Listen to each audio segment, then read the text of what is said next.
Welcome back to Building in Fallout. In our last episode, we powered up the Poseidon Energy Plant. I've gone ahead and done it 2 more times. And now I'm going to take the time to claim the workshop, because I've run out of fusion cores while I was doing the power plant in the armor. But just to show some of the things that we've obtained, we got a minigun from the tallest tower of the cooling towers. Well, not the cooling towers, but you know what I mean. We found a level 15 weapon. We're almost level 15 as is. Oh, there it is. So, we also had the power armor spawn in the basement. So, we found a couple of pieces of level 30 power armor, as well as a couple of plans, as well as the fusion generator that we wanted. So, good times. Now, workshops work just like any other camp. They just happen to have more resources. Like, they have their own resources, let's put it that way, to throw towards stuff. Hold on real quick, because for the last 5 levels that we've gotten just doing this, I've been putting everything into intelligence to rank up gunsmith, which is almost maxed out now. Ooh, double up on green thumb. But you want gunsmith just because your weapons break slower and you can craft better mods for them. Oh,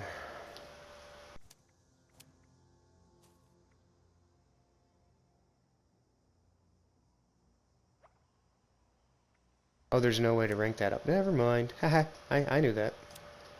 So, since I can't rank this up to a level 2, it's only a one and done type thing, you can always press your options buttons to scrap it, get perk coins, which they go for the legendary stuff. But yeah, now that we got that going for us, you see we have a miscellaneous quest going on and a defense quest going on for the fusion core generator. Now, for some reason, this is a glitched system, because this power box should be providing power to it because we've booted up and what have you. We booted up the power station. But the easiest fix that I've found is just put a power connector somewhere and then connect your generator to it. And for some reason that gets your fusion core generator running. But we have a little bit of time to prepare some defenses. No need, really. I prefer to take things out and just gain the experience. And we get to try out our new shotgun. Not to mention, there is concrete scrap over here. There is uranium scrap over there in front of the gate. And then over next to the vertibird station, which, yes, that's a thing that comes with this workshop, there is aluminum here, which I did not grab any of. And then there's lead on the other side, which you can repair this if you want to. It is an ally. You throw out a marker grenade and then it comes in to help out, but it's ineffective if you ask me. It's very it's best used as just a distraction, really. Like, if you've got a lot of things that are in a camp somewhere, like Blood Eagles, super mutants, throw in the grenade, because for one, it's going to confuse them, because they're like, why is a smoke grenade going off? And then eventually this vertibird comes swooping in, shooting at everything. But it's very inaccurate, doesn't do much damage when it does hit. Yeah. But pretty simple. You see I have the hazmat suit on. while I'm not using the power armor.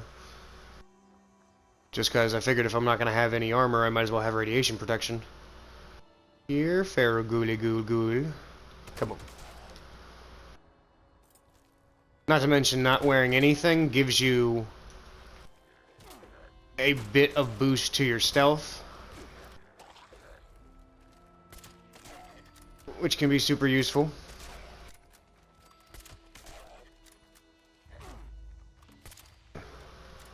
Really? What in the glitch is going on here?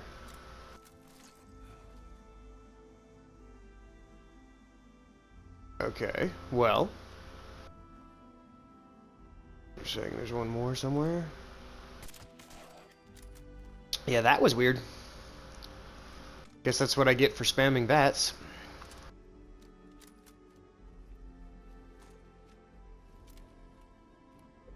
Now, these things don't generate quickly. I think you get about 3 every half hour or 2 an hour. But still, 3 full fusion cores is useful. But that's also one of the reasons that this is a very contested workshop most of the time. And a lot of the power plants are, for whoever's in the local area to them. Just be careful whenever the cooling towers are on. That steam does kill you. For some reason it won't touch enemies, but it'll kill you. So, fair warning. Now, just like the Vertibot landing pad, there are some turret placements that are out there in front of the gate. You have the ability to repair them if you want. I mean, all you have to do is go over to the workshop and hit repair all. But they're not that effective. All they do is really become another target for anything that's attacking. Bear-proof trash can. Not bad. But while you have this set up, another reason that I really like being in this area of the map for one of my camps is, for one, fusion cores. Because, yeah, why not? But also there's another workshop just across the way that is super useful. Now, I'm going to... Nice, got the shredder. I'm going to demolish a few of these pieces because they're way out of my level, and by the time I get to that level, I'll have just as good equipment, if not better. So, not to mention when it comes to taking apart guns, it's very easy to get modifications for it. Always look out for the Grafton Beast. Because even if you're not trying to take him out, he can still try to take you out. So what we're going to do is we're going to cross through the Spiralway. Yep. If he's here, he's down near the railroad tracks. We're going to cross through the spillway. Be mindful, sometimes next to these 2 tankers, there will be a bandit. Yep. Raider scum. He was a tough one, though. But yeah, there's a raider sometimes here. I don't think I have anything to cook, do I? Nah. Alright. I'm also gonna go ahead and put my power armor back on.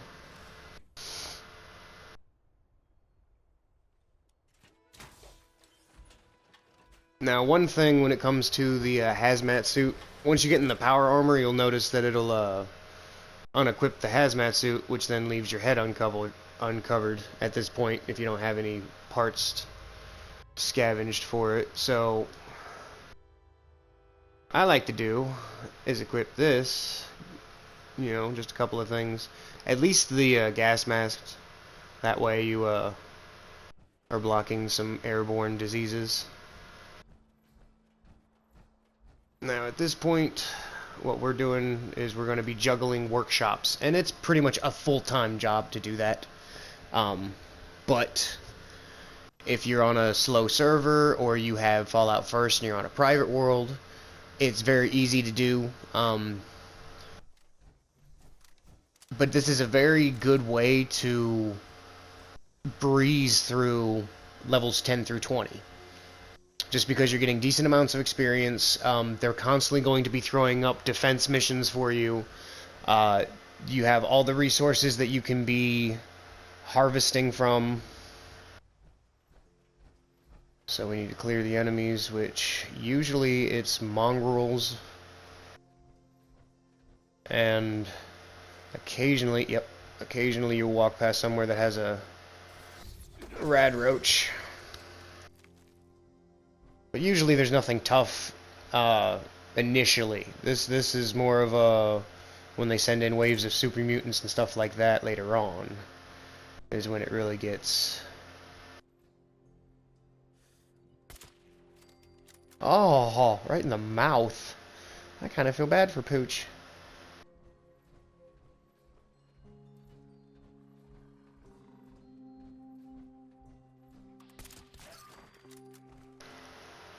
Alright. And you'll know everything's clear whenever they throw a few caps your way. And this is a really good place to scavenge a few things. Always take a pepper mill. Pepper mills have a screw. And screws are always necessary. Bobby pin box. Baby rattles have lead inside. Always useful. Next to this poor woman is almost always a weapon, a chem, some ammo, and then of course the baby stuff up here at top. And a weapon of some sort.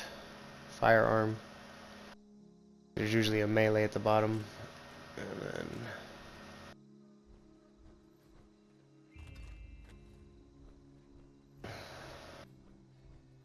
alright, so that's one trailer. Scavenge. The other one has even less stuff in it, but let's go ahead. Looks like somebody had just been through here. Then again, random enemies die all the time, random settlers die all the time. I blame the radiation, could be disease. We don't know. But there's a bunch of good stuff to scavenge around here. There's a lunch pail. Some more ammo. Makeshift battery for the acid. If you don't own it, this is like a level 1 lock, but we own it now, so it opens magically because game logic. You just got a plan for a Nuka-Cola machine. That's cool. But the resources around here, we have aluminum right here. Over here we have steel or iron, same difference. There's already an industrial water purifier, you just need to power it. This is one of 3 junk piles. Ooh, a fan.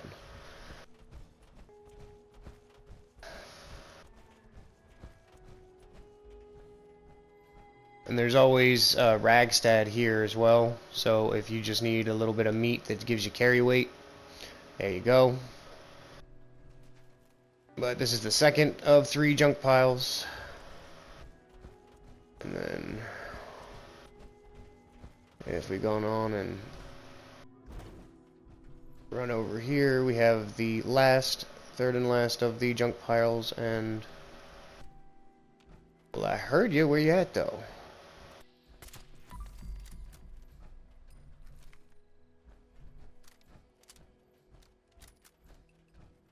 And then last but not least, we have a copper deposit. So, between both these workshops and our camp, we have 2 steel, 2 aluminum, 1 copper, 3 junk, 1 fusion core, 1 lead, and 1 uranium. So you see why I say it's like it's its own job? We're going to have to find all the junk to make all the extractors, to power all of these things up as well. With, you know, a fusion generator and whatnot. I'm not gonna bother with all of that. Instead, what I'm gonna do Because honestly, the only reason I want the junkyard is for the junk. I know that sounds kind of ridiculous, especially since, you have all these resources we could get, but again, you have to supply most of what these extractors are, because the workshops have some parts. Yep, there's a defense, but that's not always the case. That they're going to have enough for you to make all of these extractors. Eventually, you're going to dip into your own stash, is what I'm saying. Because you see how right now it says circuitry, copper, gears, and steel are all in the green. That means that I'm using the workshop's supply and not my own. Go ahead and use one of our new generators. We could use the large one, but it uses a lot more stuff, and especially it uses screws. And I got more aluminum I could spare, technically. Or we could just say, forget about it and do the big one, throw a bunch of power around, but power lines around. We'll go with the large generator. Or, never mind, because we can make an aluminum extractor. So, should be just about time for that. Yeah, so I am the defenses. We could have thrown up a bunch of turrets, but it would just steal experience from your kills. So let's see what they gave us. Sounds like liberators, and 3 waves of them.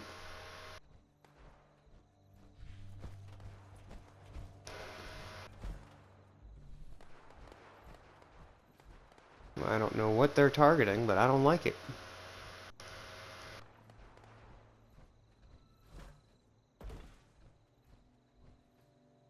What? What is going on here? Why are you stalled? Are they glitched? I am now confusion. Here they come.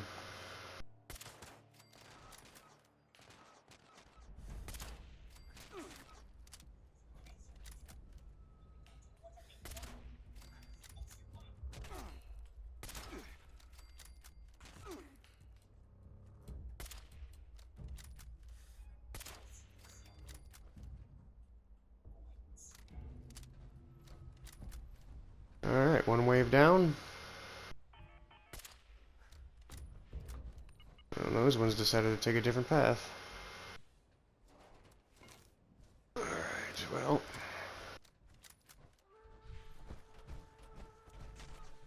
And we got lucky with liberators. They're not that hard to kill. They don't do too much damage. There's just always a lot of them.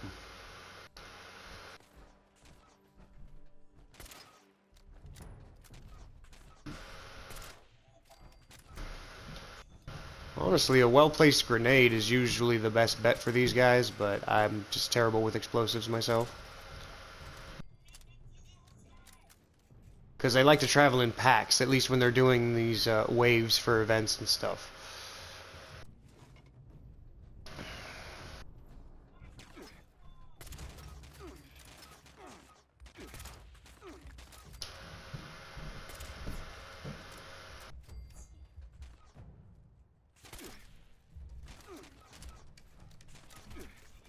Weapon's almost broken.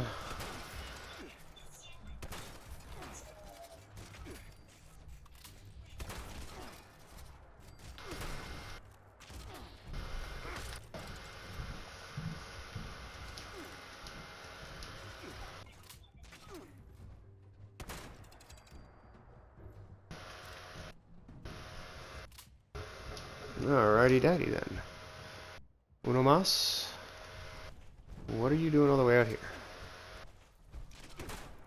Would you running scared? I'd believe it. Alright, so another defense mission down.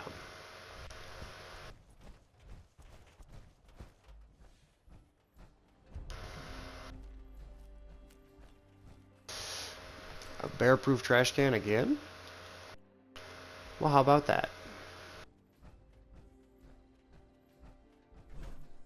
But that's the gist of both these workshops working in tandem. Because it's just very easy to get them both up and operating, and then you just fast travel back and forth between them, collecting the resources as they spawn, doing any defense missions as they come. Yeah, it's good times. It's good times. Not to mention between 3 junk extractors, 2 aluminum, 2 steel, what is it, 1 copper, 1 uranium, and a lead. These are all things that you're going to need a lot of that you can store up. Not to mention you can start selling them in a vendor, which I guess I'll show that in the next episode. But hopefully you found this informative and entertaining, and I will catch you in the next one. Peace.